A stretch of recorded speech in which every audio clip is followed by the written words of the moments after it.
We're here in Bonn, Germany, at the Harmony Club, and we're in this salubrious dressing room, which is full of awful rock and roll graffiti. And I'm here with Max Weiss from New York, who's one of our top tier Patreon guys. How you enjoying Germany? It's good so far. It's been a different experience. First time in Europe. First time in Europe. Oh Yeah. wow! Yeah. Going for 2 rock shows and getting to sit backstage is super cool. It's great, yeah. So it's quite amazing. I think we texted backwards and forwards, and you said to me, it's kind of what was the word you used? Cultured. Cultured. Yes. You're finding Europe cultured compared to New York. Yeah. Everything's much more orderly and everything's on time. It works. Yes. But it was mostly because you found Wishbone Ash CDs in a record store, right? Pretty much, yeah. Well, actually, you found a record store in the first place, which is quite unusual. Yeah. Well, it was an electronics store, but yeah. Oh, okay. Yeah. Yeah. These days they sell CDs in supermarkets, but Yeah. No, just finding CDs anywhere. right. Was rarity.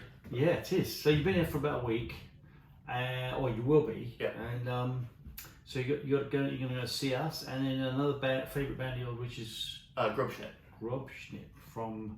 We thought they were from the '60s, but they're a band that equally has a long history, and they're playing in Dusseldorf, right? Yep. They have been touring Germany. This was a rescheduled show that I'm getting to. So you got to do a bit of running, you got to do a bit of sightseeing. Mm-hmm. Cologne Cathedral. Yeah. Cologne Cathedral and Chocolate Museum. That was. It's a chocolate museum. Yes, that was a big highlight. Well, Joe Crabtree, our previous drummer, would have loved to have gone there with you because he's a chocolate freak. But no, I just wanted to quickly ask you how you've been getting on being a top tier Patreon member. If there's any way you could just describe it for people that, because people are confused, they often don't know what it is that we do. But you've got the whole picture. You've followed us on the cruise. You came on the Cruise to the Edge thing, so you kind of got into our world. So I describe it as a deep dive into Wishbone Ash, but you could probably give your perspective. Yeah, so I started playing guitar in 2019, and during the lockdown, so Andy started a Patreon page that was offering lessons, and as like a new guitarist who loves prog rock is much harder to play than like a Creedence Clearwater song where you can just kind of strum along with the chords. So getting to learn some of the licks and solos from my favorite Wishbone Ash songs has been super valuable experience for me. So. Yeah, and I have to say, I've just seen you come along in leaps and bounds with. I mean, you got me to teach you the solo to Persephone. Mm-hmm. You got me to teach you pick it. We got into finger picking the other day, which you'd never done. Yep. And you kind of almost picked it up in one lesson, which was really cool. Yeah. And then what else? You have singing. You decided you wanted to sing, right? Yeah. So I started singing a year after I started playing guitar. So was singing "Everybody Needs a Friend," and then with Andy was working on the solo for that. Oh, that's right. Yeah. Yeah. Took a couple of lessons as it's a longer solo, but can play through that whole thing now. And yeah, he was actually teaching me some of the lines on there, which I'd forgotten. And I was teaching you some of the technique, but we got through it. And we've been doing all this on Zoom.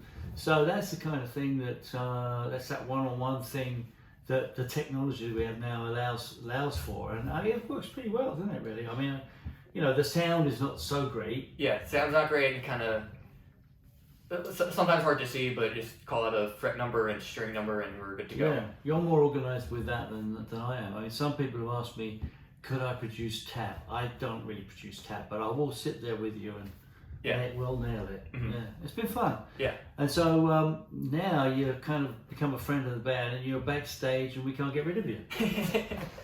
But the cruise was a lot of fun. You have to tell the guys your karaoke story with Alan Parsons. Oh yeah, so this was on the Cruise to the Edge in 2022. So every night on the cruise, they do karaoke in one of the lounges. Which is a lot of fun. Yeah, so in my singing lessons, I've been working on anything that, any sort of prog that there's chords for on the internet. So was singing a Alan Parsons Project song, "Don't Answer Me," from the Ammonia Avenue album. So I was singing that at karaoke, and as I'm up there, who walks in but Sir Alan Parsons himself? And I'm standing up there thinking, shit. Is he a sir? No. I don't He know could if it's be. he could be, but Well, he was the Beatles engineer originally, right? yeah, Like, they qualified, I guess. yeah. But just huge persona. He was like a headliner on the cruise. He's a big guy too. Yeah, big guy. Yeah. But he can't be missed. So he walks in and I'm singing one of his songs. And Did you crumble? What was I think I had crumbled long before that, but Yeah. me singing without warming up is Yeah. not pretty to hear. But No, you do a great job. yeah, so sang karaoke in front of Alan Parsons, and it was one of his songs.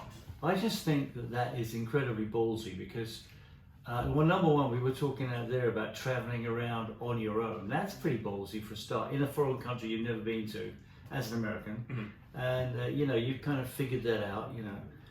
But to go on a cruise on your own, which you did, and you hooked up with us, of course, we were very accommodating. Yes, very. But then to get up and do karaoke, I wouldn't even do karaoke. I would shit my, excuse me, I just would not do that. I couldn't. I'd fall apart. Would you do it, Mark? No. Yeah, it's like that's Mark doing the filming at the moment, but videoing. But showing my age. But yeah, so I think it's amazingly. I actually think it's really good to put yourself in those situations. Yeah, I mean, since I started playing, I wanted to do open mics, but with lockdowns and everything, didn't really have a chance. Yeah. Well, I would just say you've come on leaps and bounds, and I'm honoured to have you as a student. And you know, and same thing for me.